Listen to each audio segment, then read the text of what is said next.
আমি গ্রামের ছেলে ছিলাম। আমার নাম সেমিম। আমার বউ গ্রামের হলেও সে দেখতে ভীষণ সুন্দরী ছিল। জানি না কেন যখনই আমার বাবা আমার বউকে দেখতো তখনই তার দিকে আঙুল দেখিয়ে বলতো, এই মেয়েটা সব কিছু শেষ করে দিবে। এই মেয়েটা চরিত্রহীন। আসলে আমি নিজে গ্রামের ছেলে ছিলাম, তাই বিয়েটাও গ্রামের খুব সাদাসিধে ও সহজ সরল মেয়েকেই করেছিলাম। আমার বউয়ের নাম গীতা। আমার বউ তো এতটাই সহজ সরল ছিল যে সে প্রত্যেকদিন কিছু না কিছু বোকামি করত। এমনকি সে আমার চোখের দিকে তাকিয়েও কথা বলতে পারত না। সে খুব ভীতু ছিল। বাড়ির প্রত্যেকটা কাজ ও জিনিসের ব্যাপারে আমার বউ আমাকেই জিজ্ঞেস করত। সে এত সহজ সরল ছিল যে শহরে আসার পরেও বাড়ির ভেতরে সবসময় নিজের মুখের মধ্যে লম্বা ঘোমটা দিয়ে থাকতো। তার অত লম্বা ঘোমটা দেখে আমাকেও মাঝে মধ্যে খুব বিরক্ত লাগতো। তাই আমি তাকে বলতাম, গীতা, তুমি তো বাড়ির মধ্যেই আছো, তাহলে এত লম্বা ঘোমটা দেওয়ার কী দরকার? তখন সে বলতো, আমি গ্রামের মেয়ে, এটা আমাদের গ্রামের নিয়ম। আমি শহরে আছি তার মানে এটা নয় যে আমাদের গ্রামের সব রীতিনীতি ভুলে যাব। আমার কাছে আমার নিজের মান সম্মানটাই আগে। তাই আমি যেমন আছি আমাকে ওই রকমভাবেই থাকতে দাও। আমার বউকে বলে বলেও মডার্ন করতে পারিনি। সে গ্রামের মেয়েদের মতোই দেহাতি হয়ে সেজেগুজে থাকতো। কিন্তু জানি না কেন এত সহজ সরল সাদাসিধে ও বোকা বউটাকে আমার বাবা যখনই দেখতো তখনই তার দিকে আঙুল দেখিয়ে বলতো, এই মেয়েটা আমার ছেলেকে খেয়ে ফেলবে। জানি না বাবা কেন আমার এত সহজ সরল বউকে এই রকম বলতো। শুধু তাই নয়, বাবা এটাও বলতো যে এই মেয়েটা চরিত্রহীন, এই মেয়েটা সব কিছু শেষ করে দিবে। প্রথমে ভেবেছিলাম বাবার বয়স হয়েছে তাই হয়তো উনি আমার বইয়ের ব্যাপারে এই রকম কথা বলেন, কিন্তু একদিন যখন আমি হোটেল থেকে বাড়ি ফিরে এলাম তখন তাদেরকে দেখে আমার চোখ দুটো কপালে উঠে গেছিল। কারণ আমি দেখলাম আমার সাদাসিধে ও সহজ সরল বউ একটা পুরুষ মানুষের সঙ্গে আমার বিছানাতে শুয়েছিল। কিন্তু এটা কিভাবে হতে পারে, কারণ আমার বউ তো গ্রামের মেয়েদের কালচার অনুযায়ী ভীষণ সাংস্কৃতিক ছিল। তাহলে সে কিভাবে পেরেছিল এত নোংরা কাজ করতে? তাহলে সে এতদিন ধরে যে আমার সামনে দেহাতি সেজেছিল সেগুলো কি সব মিথ্যে ছিল? তাহলে আমার বাবার কথাটাই কি সত্যি ছিল? আসলে আমি গ্রামের ছেলে হলেও পড়াশোনায় খুব ভালো ছিলাম এবং শহরে এসে হোটেলের ম্যানেজমেন্টের কাজ করতাম। আমার প্রথম থেকে খুব ইচ্ছে ছিল হোটেল ম্যানেজমেন্ট নিয়ে কাজ করার। তাই আমি যখন হোটেল ম্যানেজমেন্টের জবটা পেয়েছিলাম তারপরে আমি শহরে চলে এসেছিলাম। এবং শহরে আসার পরে আমি যখন সেটেল হয়ে গেছিলাম তারপরে আমার বউকে শহরে আমার কাছেই নিয়ে এসেছিলাম। কারণ বিয়ের পরে গীতা আমাকে ছেড়ে গ্রামের শ্বশুরবাড়িতেই 2 বছর ছিল। তাই আমি ভেবেছিলাম গীতা আর কতদিন আমাকে ছেড়ে গ্রামে থাকবে। তাই আমি তাকে শহরে নিজের কাছেই নিয়ে চলে এসেছিলাম। যদিও বা সে শহরে আসতে খুব একটা রাজি ছিল না। গ্রামের বাড়িতে আমার বাবা ও দাদারা সবাই ছিল। আমি বাড়ির ছোট ছেলে। আমার 2 দাদা আছে, তারা গ্রামে ব্যবসা করে। আমার মা তো অনেক আগেই মারা গেছে। আমি যখন 12 বছরের ছিলাম তখন মাকে হারিয়েছি। আমার মা ভীষণ সাদাসিধে ও সহজ সরল মানুষ ছিলেন। প্রত্যেকটা মেয়ে যেমন তাদের স্বামীর মধ্যে নিজের বাবার গুণ খুঁজে বের করে, ঠিক সেই রকম আমিও ভেবেছিলাম আমার মায়ের মতোই গ্রামের একটা সহজ সরল মেয়েকে বিয়ে করলে হয়তো আমার মায়ের মতোই সততা এবং আমার মায়ের মতোই গুণ সেই মেয়েটার মধ্যে দেখতে পাবো। কিন্তু আমার সঙ্গে যে এত বড় ছলনা করবে সেটা তো আমি স্বপ্নেও কল্পনাও করতে পারিনি। এদিকে আমার বাবা যখনই আমার বউকে দেখতো তখনই তার দিকে আঙুল দেখিয়ে একটাই কথা বলতো, যে এই মেয়েটা সব কিছু শেষ করে দিবে। যদিও বা বাবার কথা বলতে খুবই কষ্ট হতো, কিন্তু উনি খুব কষ্ট করে আমার বউকে দেখা মাত্রই শুধুমাত্র এই কথাটাই বলতেন, যে এই মেয়েটা চরিত্রহীন, এই মেয়েটা সব কিছু শেষ করে দিবে। আসলে আমার বাবা একদম সুস্থ সবল ছিলেন। কিন্তু গীতাকে শহরে আমার কাছে নিয়ে আসার ৪ মাস পরে আমি যখন বাবাকে গ্রাম থেকে শহরে নিয়ে এসেছিলাম, তারপরে একদিন বাবা হঠাৎ করে বাথরুমের ভেতরে পড়ে গিয়ে প্যারালাইজড হয়ে গেছিলেন। কিন্তু উনি হাঁটাচলা করতে পারতেন না। এমনকি আমার বাবার মুখ ট্যাড়া হয়ে গেছিল এবং খুব কষ্ট করেই ২-১টা কথা বলতো। তাও বাবার কথাগুলো বোঝা যেত না। তাই খুব বেশি প্রয়োজন না হলে বাবা মুখ খুলত না। সারাদিন চুপচাপ বসে থাকতো। বাবাকে যখন শহরে আমার কাছে নিয়ে এসেছিলাম তখন গীতা আমার বাবার ভীষণ খেয়াল রাখতো। আমার বউ সবসময় পূজা পাঠ এবং নিজের মানসম্মান ও রীতি রেওয়াজ নিয়েই ব্যস্ত থাকতো। তার গ্রামের চালচলন দেখে আমি নিজেও মাঝে মধ্যে বিরক্ত হয়ে যেতাম এবং তাকে বুঝিয়ে বলতাম যে, গীতা, তুমি শহরে এসেছো, একটু তো মডার্ন হও। পাশের বাড়ির কাকিমা ও আন্টিদের দেখো, তারা এত বয়স্ক হওয়ার পরেও কত মডার্ন। এমনকি গীতা আমার সাথে বাইরেও ঘুরতে যেতে চাইতো না। আমি গীতাকে ভীষণ ভালোবাসতাম কারণ সে গ্রামের মেয়ে হলেও দেখতে ভীষণ সুন্দরী ছিল। শুধু তাই নয়, তার ভালো ব্যবহারের জন্য আমি তাকে ভীষণ ভালোবাসতাম এবং নিজের থেকেও বেশি আমার বউকে বিশ্বাস করতাম। আমি শহরে চাকরি করতাম, তা সত্ত্বেও আমি শহরের মেয়েদের খুব একটা পছন্দ করতাম না। তাই আমি গ্রামে থেকে বাবার পছন্দের মেয়েকে বিয়ে করেছিলাম। আমার বাবা রীতি রেওয়াজ পোশাক পরিচ্ছদ এইসবের উপরে অনেক বেশি গুরুত্ব দিতেন। আর এমনিতেও আমার বাবা প্রথম থেকেই বলে রেখেছিলেন আমি যাতে ভুল করেও শহরের মেয়েদের আমাদের বাড়ির বউ যাতে না করি। কারণ আমার বাবা বলতেন শহরের মেয়েরা নির্লজ্জ হয়, তাদের পোশাক আশাক এবং সংস্কৃতি গ্রামের মেয়েদের থেকে সম্পূর্ণ আলাদা। গ্রামের মেয়েরা বিশ্বাসযোগ্য হয়, কিন্তু শহরের মেয়েদের বিশ্বাস করা খুবই মুশকিল। তাই বাবার কথা মাথায় রেখে আমি কোনো দিন শহরের মেয়েদের দিকে লক্ষ্যই করিনি। আমি নিজের কাজ নিয়েই ব্যস্ত থাকতাম। মায়ের মারা যাওয়ার পরে বাবা আমাকে যা বলতেন আমি তাই করতাম। আমি বাবার কোনো কথার অমান্য করতাম না। এবং আমার মাথায় কোনো দিন এরকম চিন্তাধারা আসেনি যে আমি তো শহরে চাকরি করি, আমি অনেক স্মার্ট এবং হ্যান্ডসাম, তাহলে আমি কেন গ্রামের দেহাতি মেয়েকে বিয়ে করব। আমি জানতাম আমার বাবা সবসময় আমার জন্য ভালোটাই ভাববেন।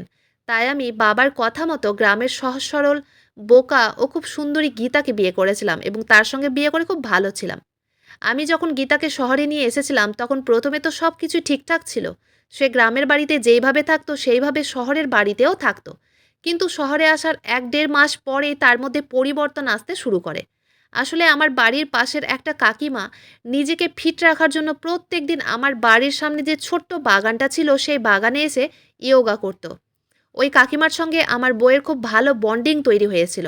আমি যখন হোটেলে চলে যেতাম তারপরে গীতা নিজের কাজকর্ম সেরে ওই কাকিমার বাড়িতে যেত, বা কোনো দিন হয়তো ওই কাকিমা আমাদের বাড়িতে আসতো এবং ওই কাকিমার সঙ্গে যা কথাবার্তা হতো, আমি যখন বাড়ি ফিরে আসতাম তখন রাতের বেলা গীতা তাদের মধ্যে যা কথা হতো সেই কথাগুলো আমাকে আবার বলতো।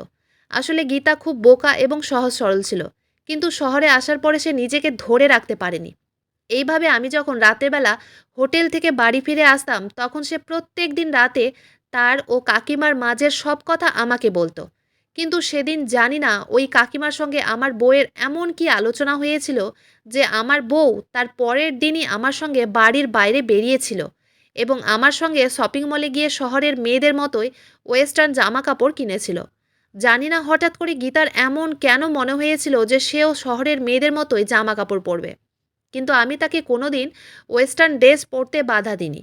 আমিও এটা ভেবে খুশি ছিলাম যে আমার বউ যদি নিজেকে একটুখানি পরিবর্তন করে তাহলে আমাকেও ভালো লাগবে।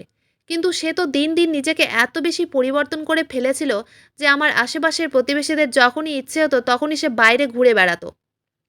গত ২ মাসের মধ্যে সে নিজেকে এতটা চেঞ্জ করে ফেলেছিল যে তাকে দেখে আমার মনেই হতো না যে সে আমার গ্রামের দেহাতি সহজ সরল বউ ছিল।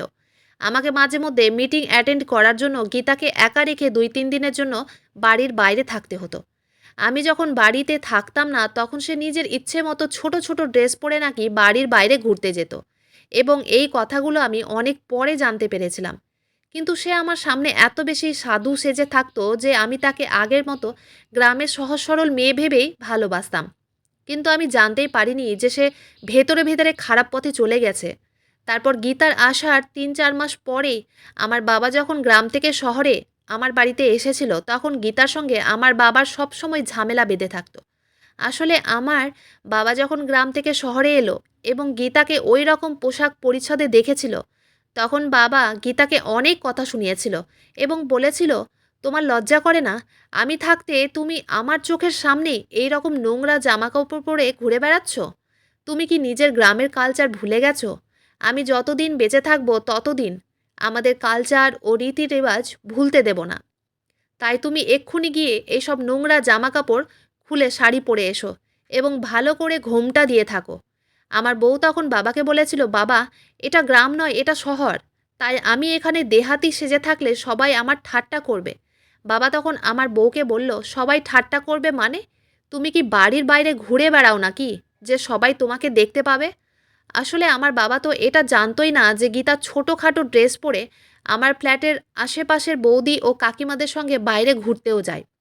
তারপর ওই সময় আমি গীতার কিছু বলার আগেই বললাম, দেখো, বেশি কথা না বলে আমার বাবা যেটা বলছে সেটাই করো এবং বাবা যা বলছে সেটা ঠিকই বলেছে। তাই আমার বাবা এখানে যতদিন থাকবে ততদিন তুমি নিজের গ্রামের বাড়িতে যেমনভাবে থাকতে সেই রকমভাবেই থাকবে, শাড়ি পরে মুখের মধ্যে লম্বা ঘোমটা দিয়ে।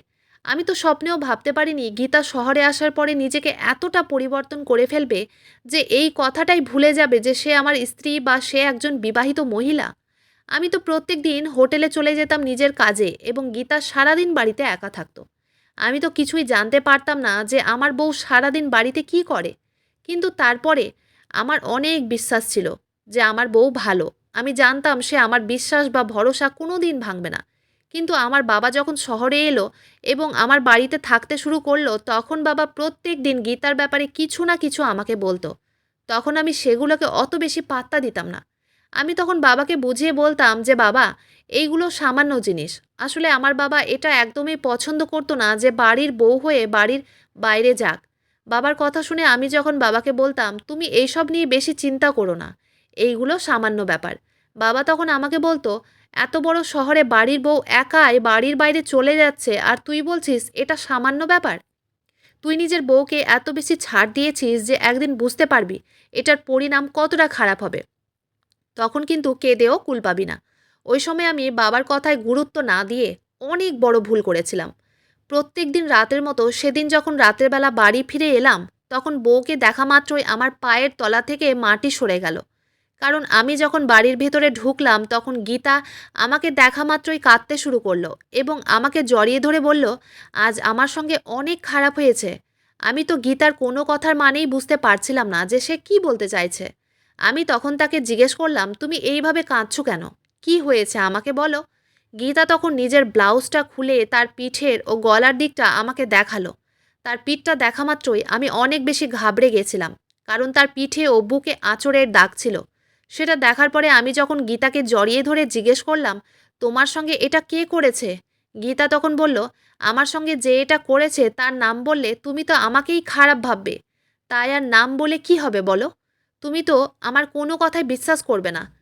তারপর গীতা আরও জোরে হাউমাউ করে কাঁদতে শুরু করলো। গীতার কান্না শুনে আমার বাবাও পাশের ঘর থেকে আমাদের ঘরে চলে এসেছিল। আমি তখন গীতাকে বললাম, "তুমি একবার আমাকে সেই ব্যক্তিটার নাম বলো। আর তুমি ভালো করেই জানো আমি তোমার সব কথা বিশ্বাস করি, তাই এটাও করব।" তারপর আমার বাবাকে দেখা মাত্রই গীতা ভয়ে আমার পেছন দিকে দাঁড়িয়ে বলল, "এই লোকটাই আজকে আমার সঙ্গে জোর জবরদস্তি করার চেষ্টা করেছে। এই লোকটা আমার এই রকম অবস্থা করেছে।" সব কিছু শোনার পরে গীতাকে বললাম, "তুমি এটা কেমন কথা বলছো? তুমি কিভাবে আমার বাবার উপরে এত বড় দোষারোপ দিতে পারো? আমি এটা মানছি যে বাবা তোমাকে একটু শাসনে রেখেছে, কারণ উনি তোমাকে নিজের মেয়ের মতোই মনে করেন। তাই বলে তুমি উনার ব্যাপারে এত নোংরা কথা কি করে বলতে পারলে?" গীতা তখন বলল, "জানতাম তুমি বিশ্বাস করবে না। তাহলে তুমি একবার উনার মোবাইল চেক করো। উনার মোবাইলে আমার অনেক নোংরা ছবি আছে।" সব কিছু শোনার পরে বাবা এগিয়ে এসে বলল, "বৌমা, তুমি এটা কি ধরনের কথা বলছো? আমি তোমার বাবার মতোই। তুমি কেন আমাকে আমার ছেলের সামনেই খারাপ করার চেষ্টা করছো? আমি তোমার সত্যিটা জেনে গেছি এই জন্য? এই কারণে তুমি আমাকে খারাপ করছো, তাই তো? তুমি সব কিছু শেষ করে দিবে আমি জানি, কারণ তুমি একজন চরিত্রহীন মহিলা। আমি তোমাকে ভালো ভাবতাম। তুমি আমাকে যতই খারাপ করার চেষ্টা করো না কেন, আমার ছেলেকে তোমার ব্যাপারে সব কিছু সত্যি কথা বলে দিব।" আমার বাবা তখন যা বলল সেটা শুনে তো রাগে আমার মাথা পুরো ঘুরে উঠেছিল। আমি বিশ্বাস করতে পারছিলাম না। আমার বাবা তখন বলল, "তোর বউ সব কিছু শেষ করে দিবে। তোর বউ একজন চরিত্রহীন মহিলা। কারণ আমি নিজের চোখে দেখেছি তোর বউ একটা ছেলের সঙ্গে অবৈধভাবে সম্পর্ক করেছে। আর এখন আমাকে খারাপ করার জন্য আমার নামে তোকে মিথ্যে কথা বলছে। কারণ আমি তোর বউকে বলেছিলাম যে তার ব্যাপারে সব কিছু আমি তোকে বলে দিব।" তাদের দুইজনের কথা শোনার পরে আমি তো কিছুই বুঝতে পারছিলাম না যে আমার বাবা সত্যি কথা বলছে না আমার বউ সত্যি কথা বলছে। দুজনের কথা শুনে আমার মাথা কাজ করছিল না। তারপর গীতা হাউমাউ করে কেঁদে বলল, "আমি যদি মিথ্যা কথা বলছি তাহলে তোমার বাবার মোবাইলটা একবার চেক করো, একবার দেখো। কারণ আমি নিজের চোখে দেখেছি তোমার বাবা বাথরুমে ভেন্টিলেটর দিয়ে আমার স্নান করার ভিডিও রেকর্ডিং করেছে।" গীতার কথা শুনে আমি যখন বাবার কাছ থেকে মোবাইলটা নিলাম, তখন বাবা আমাকে বলল, "তার মানে তুই নিজের বাবাকে সন্দেহ করছিস, তাই তো? ঠিক আছে, কোনো ব্যাপার না। তুই আমার মোবাইলটা চেক করে দেখতে পারিস।" তারপর আমি যখন বাবার মোবাইলটা চেক করলাম, তখন আমার পায়ের তলা থেকে যেন মাটি সরে গেল। কারণ আমার বাবার মোবাইলে আমার বউয়ের কিছু অর্ধনগ্ন ছবি ছিল এবং আমার বউয়ের অর্ধনগ্ন অবস্থায় স্নান করার ভিডিওটিও ছিল। ওই ভিডিওটা দেখার পরে আমি নিজের রাগ সামলাতে না পেরে বাবার উপরে হাত তোলার চেষ্টা করেছিলাম, কিন্তু পারিনি। কারণ উনি আমার বাবা ছিলেন এবং আমার বউয়ের সব কথা বিশ্বাস করেছিলাম। তারপর না পেরে আমার বাবাকে অনেক উল্টোপাল্টা কথা বলে অনেক অপমান করেছিলাম এবং সেই রাতের বেলায় বাবাকে আমার বাড়ি থেকে বেরিয়ে যেতে বলেছিলাম এবং এটাও বলেছিলাম, তুমি আমার বাবা, তাই তোমাকে পুলিশের হাতে দিচ্ছি না। আর অন্য কেউ হলে তাকে পুলিশে দিয়ে দিতাম। তাই তুমি আমার বাড়ি থেকে, আমার চোখের সামনে থেকে চলে যাও। ওই সময় বাবা আমার হাতে পায়ে ধরে বলেছিল যে সে এইগুলো কিছু করেনি এবং সে নিজেও জানে না তার মোবাইলে গীতার ছবি এবং গীতার ভিডিওগুলো কি করে এলো। ওই সময় বাবা অনেক চেষ্টা করেছিল আমাকে বোঝানোর, কিন্তু আমি বাবার কোনো কথা বিশ্বাস করিনি। তারপর বাবা যখন অনেক কষ্ট পেয়ে আমাদের ঘর থেকে বেরিয়ে চলে গেছিল, তার কিছুক্ষণ পরেই নিচের বাথরুম থেকে বাবার অনেক জোরে চিৎকারের আওয়াজ শুনতে পেয়েছিলাম। বাবার চিৎকারের আওয়াজ পেয়ে নিচে গিয়ে দেখলাম বাবা বাথরুমে অজ্ঞান হয়ে পড়ে গেছে। তারপর না পেরে বাধ্য হয়ে, ইচ্ছে না থাকা সত্ত্বেও বাবাকে তখন হসপিটালে নিয়ে যেতে হয়েছিল। কারণ কোনো ছেলের এটা শুনে সহ্য হবে না যে তার নিজের বাবা ছেলের স্ত্রীর সঙ্গে খারাপ কাজ করেছে। ভেবেছিলাম বাবার যখন জ্ঞান ফিরে আসবে তখন বলে দেব তাকে গ্রামের বাড়ি চলে যেতে হবে। কিন্তু জানি না কেন আমার মন মানেনি। তাই বাধ্য হয়ে বাবাকে আমার বাড়িতেই নিয়ে এসেছিলাম। কারণ বাথরুমে পড়ে যাওয়ার পরে আমার বাবা প্যারালাইজড হয়ে গেছিল। তার হাত পা সব কিছু অচল হয়ে গেছিল। এমনকি তার মুখটাও বেঁকিয়ে গিয়েছিল এবং সে কথাও বলতে পারত না। আমার বাবা গীতার সঙ্গে যা করেছিল সেটার জন্য আমার মনে অনেক রাগ ছিল, তা সত্ত্বেও আমি বাবাকে আবার আমার বাড়িতেই ফিরিয়ে নিয়ে এসেছিলাম। এত কিছু হওয়ার পরেও গীতা আমার বাবার খুব খেয়াল রাখত। বাথরুমে পড়ে যাওয়ার পরে বাবা প্রায় 1 মাস কোনো রকম কথা বলতে পারেনি। সে অচল হয়ে হুইল চেয়ারেই বসে থাকত।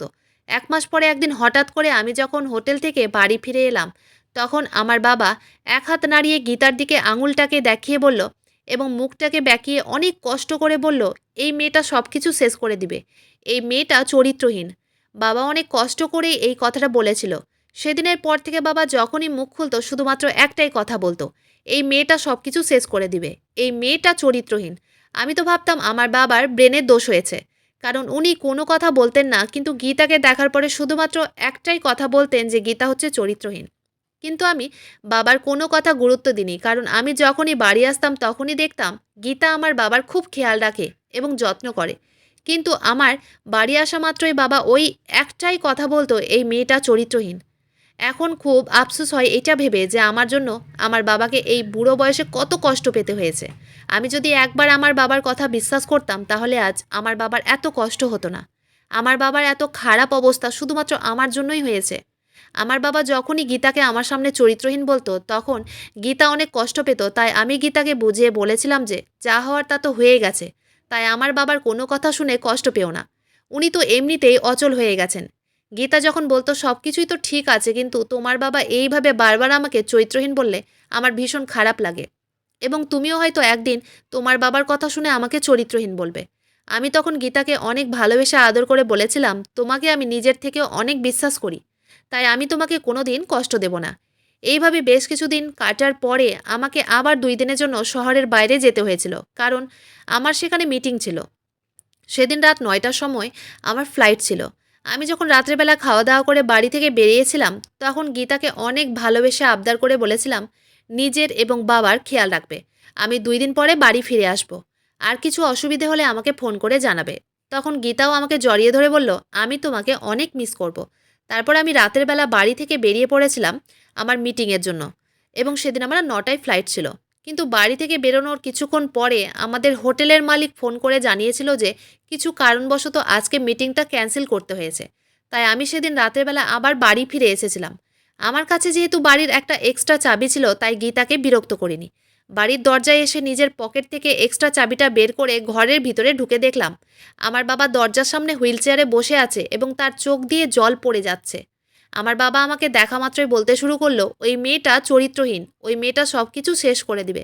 ওই সময় আমি বাবাকে ওনার রুমে গিয়ে বিছানায় শুইয়ে দিলাম। আমার বাবার তখনও চোখ দিয়ে জল ঝরেই যাচ্ছিল। আমি তখন বাবার চোখের জল মুছে দিয়ে ওনার মাথায় হাত বুলিয়ে দিয়ে বললাম, শুয়ে পড়ো। ওটা বলে আমি বাবার রুম থেকে বেরিয়ে বাইরে চলে এলাম। আসলে আমার বাবা গীতার সঙ্গে যা করেছিল সেটার রাগ তো ছিলই, কিন্তু তাও উনি আমার বাবা ছিলেন, তাই উনার প্রতি আমার মনে একটু হলেও ভালোবাসা ছিল। আজ পর্যন্ত আমি বাবার এই কথাটার মানে বুঝতে পারিনি যে কেন আমার বাবা বারবার এই কথাটাই বলে যে আমার বউ চরিত্রহীন। কিন্তু সেদিন আমি নিজের চোখে সব কিছু দেখার পরে বুঝতে পেরেছিলাম যে আমার বাবা কেন বারবার এই কথাটা বলতো। সেদিন বাবার মুখ থেকে ওই কথাটা শোনার পরে আমি যখন চুপচাপ উপরে উঠে নিজের রুমের দিকে গেলাম, এটা ভেবে যে গীতা হয়তো শুয়ে পড়েছে, তাই তাকে আর ডিস্টার্ব করা ঠিক হবে না। কিন্তু তখন আমার রুমের ভেতর থেকে হাসির শব্দ আসছিল। ওই হাসির শব্দটা শোনার পরে আমার মাথায় যেন আকাশ ভেঙে পড়েছিল। কারণ আমার বেডরুম থেকে আমার বউ ও একটা ছেলের হাসির শব্দ শুনতে পাচ্ছিলাম। তাদের হাসির শব্দটা শুনতে পেয়ে আমার মনে আরও বেশি কৌতূহল জেগেছিল রুমের ভেতরের সত্যিটা জানার জন্য। কারণ এত রাতে আমার অনুপস্থিতিতে আমার বউ কার সঙ্গে হাসি ঠাট্টা করছিল। তারপর আমি যখন রুমের দিকে এগিয়ে গেলাম, তখন দেখলাম দরজাটা শুধুমাত্র ঠেকানো ছিল। তারপর ওই দরজার ফাঁক দিয়ে আমি সব কিছু দেখতে পাচ্ছিলাম। তারপর ঘরের ভেতরে দৃশ্য দেখে তো আমার চোখ দুটো যেন কপালে উঠে গেল। কারণ আমি দেখলাম আমার সহজ সরল বোকা বউ একটা পরপুরুষের সামনে বস্ত্রহীন হয়ে নিজের চাহিদা পূরণ করছিল। এবং ওই ছেলেটা আমার বউয়ের শরীর এমনভাবে ভোগ করছিল, মনে হচ্ছিল যেন একটা কোনো হিংস্র পশু। এবং আমার বউ মজা নিচ্ছিল। আমার বউকে পরপুরুষের সঙ্গে ওই রকম অবস্থায় দেখে আমার পায়ের তলা থেকে যেন মাটি সরে গেছিল। শুধু তাই নয়, মনে হচ্ছিল আমার মাথায় আকাশ ভেঙে পড়েছে। কারণ আমি যাকে সহজ সরল ও বোকা মনে করতাম সে তো আমাকে ঠকিয়েছিল। এবং এই কারণে বাবা আমার বউকে চরিত্রহীন বলতো। তার মানে বাবা গীতার ব্যাপারে আমাকে যা কিছু বলেছিল সেগুলো সব কিছু সত্যি ছিল। তারপর আমি না পেরে ওই অবস্থায় ঘরের ভেতরে ঢুকে রাগে তাদের দুজনের চুলের মুঠি ধরে সিঁড়ি দিয়ে নিচে নিয়ে এসে বলেছিলাম, তোরা দুইজন আমার বাড়ি থেকে বেরিয়ে যা, নইলে আমি তোদের দুইজনকে জ্যান্ত মাটির ভিতরে পুঁতে দিব। সেদিন আমি জানতে পেরেছিলাম যে কিভাবে গীতা আমার বাবাকে আমার কাছেই খারাপ করতে চেয়েছিল। আসলে গীতা বেশ কয়েক মাস থেকে আমার পিঠ পেছনে এই ছেলেটার সঙ্গে সম্পর্ক চালিয়ে গেছে, যেটা আমার বাবা জানতে পেরে গেছিল। এবং আমার বাবাকে এই বাড়ি থেকে বের করার জন্য আমার বউ তার প্রেমিককে বলেছিল যাতে তার স্নান করার ভিডিও আমার বাবার মোবাইলে ক্যাপচার করে। তারপর ওই ছেলেটা সুযোগ বুঝে আমার বাড়িতে ঢুকে আমার বাবার ফোন নিয়ে আমার বউয়ের স্নান করার ভিডিও ক্যাপচার করেছিল, যেটার ব্যাপারে আমার বাবা জানতো না। এবং সেদিন রাতে আমি যখন বাড়ি ফিরে এলাম তখন গীতা সব কিছু নাটক করে বলেছিল যে আমার বাবা নাকি তার সঙ্গে জোর জবরদস্তি করেছে। আসলে গীতা ভেবেছিল আমার বাবার ঘাড়ে মিথ্যা দোষারোপ দিয়ে আমার বাবাকে বাড়ি থেকে বের করে দিবে এবং তাদের দুইজনের রাস্তা পরিষ্কার হয়ে যাবে। কিন্তু সেদিন যখন আমি বাবার কথার বিশ্বাস না করে বউয়ের কথায় বিশ্বাস করে আমার বাবাকে অনেক অপমান করেছিলাম, তখন বাবা নিজের অপমান সহ্য করতে না পেরে যখন বাথরুমে গিয়েছিল, তখন বাবা অনেক বেশি চিন্তায় হার্ট অ্যাটাক হয়ে বাথরুমেই পড়ে গেছিল। সেদিন যদি আমার বাবার কথায় বিশ্বাস করতাম তাহলে আজ আমার বাবাকে এত কষ্ট পেতে হতো না। যাকে আমি গ্রামের মেয়ে ভেবে এত বিশ্বাস করেছিলাম ও এত ছাড় দিয়েছিলাম, কিন্তু গীতা সেটা সদ্ব্যবহার করেছিল এবং আমাকে সমানেই ঠকিয়ে যাচ্ছিল। সেদিন আমি গীতাকে মেরেছিলাম এবং অনেক অপমান করেছিলাম। শুধু তাই নয়, ওই ছেলেটার সঙ্গে গীতাকে ঘাড় ধাক্কা দিয়ে আমার ঘর থেকে বের করে দিয়েছিলাম। ওই সময় গীতা আমার কাছে অনেক ক্ষমা চেয়েছিল, কিন্তু আমি তাকে ক্ষমা করিনি, কারণ সে ক্ষমা পাওয়ার যোগ্যই ছিল না। গীতা অনেক চেষ্টা করেছিল তার কথায় আমাকে ফাঁসানোর, কিন্তু আমি সেদিন তার কোনো কথা শুনিনি। তাকে ঘর থেকে ঘাড় ধাক্কা দিয়ে বের করার পরে আমি তাড়াতাড়ি করে বাবার কাছে ছুটে এসেছিলাম এবং বাবাকে জড়িয়ে ধরে অনেক কেঁদেছিলাম। শুধু তাই নয়, বাবার হাতে পায়ে ধরে ক্ষমাও চেয়েছিলাম। সেদিনের পর থেকে আমি নিজের বাবার খেয়াল রাখতাম এবং বাবার দেখাশোনার জন্য একটা নার্স রেখেছিলাম। ওদিকে গীতা মাঝে মধ্যে আমার বাড়িতে ঢোকার চেষ্টা করেছিল, কিন্তু সেদিন আমি তাকে হুমকি দিয়ে বলেছিলাম, তুই যদি পরের বার আমার বাড়িতে ঢোকার চেষ্টা করিস তাহলে থানায় গিয়ে তোর নামে কমপ্লেন করব। সেদিনের পর থেকে গীতা আমার বাড়ির আশেপাশেও আসেনি। তারপর আমার বাবাকে সুস্থ করে তোলার জন্য শহরের সবথেকে ভালো ডাক্তারের কাছে ট্রিটমেন্ট করিয়েছিলাম। ভালো ডাক্তারের কাছে ট্রিটমেন্ট করানোর পরে আজ বাবা আগের থেকে অনেক সুস্থ আছে। বাবা নিজের পায়ে ঠিকঠাকভাবে হাঁটাচলা করতে না পারলেও কথাবার্তাটা বলতে পারে এবং ডাক্তারে বলেছে খুব তাড়াতাড়ি আমার বাবা পুরোপুরিভাবে সুস্থ হয়ে উঠবে। ওই ঘটনাটা ঘটে যাওয়ার 1 বছর পরে শুনেছিলাম যে গীতা নাকি আবার গ্রামের বাড়িতে ফিরে গেছে। যেই ছেলেটার জন্য গীতা আমাকে ঠকিয়েছিল সেই ছেলেটা নাকি গীতাকে ঠকিয়েছে এবং সে আজ বাধ্য হয়ে গ্রামের বাড়িতে পড়ে আছে এবং গ্রামের লোকেরা নাকি তাকে নানান রকম কথা বলে অপমান করে। গ্রামের লোকের ভয়ে সে নাকি বাড়ির বাইরেও বের হতে পারে না। শুধু তাই নয়, তার বাড়ির লোকেরা আজ তাকে ঘেন্না করে। যাকে আমি গ্রামের সহজ সরল মেয়ে ভেবে এত ছাড় দিয়েছিলাম, ও নিজের থেকেও বেশি বিশ্বাস করেছিলাম। সে আমাকে অনেক আঘাত দিয়েছিল। সে যেমন আমার সঙ্গে বিশ্বাসঘাতকতা করেছিল, ঠিক তার সঙ্গেও তার প্রেমিক বিশ্বাসঘাতকতা করেছিল। সে নিজের সুখের সংসার নষ্ট করেছিল এবং নিজের পায়ে নিজেই কুড়ুল মেরেছিল। আমি এখন শহরেই আছি আমার বাবার সঙ্গে। এতদিন পরে আমার বাবা পুরোপুরিভাবে সুস্থ হয়ে উঠতে পেরেছে। এটা দেখে আমি আজ ভীষণ খুশি আছি। এই জন্য বলে বাবা মায়ের মতো নিঃস্বার্থ ভালোবাসা এই পৃথিবীতে আর কেউ দিতে পারে না। আমি নিজের বাবাকে অবিশ্বাস করে অনেক বড় ভুল করেছিলাম। আমাকে একবার এটা ভাবতে হতো যে উনি হচ্ছেন আমার জন্মদাতা।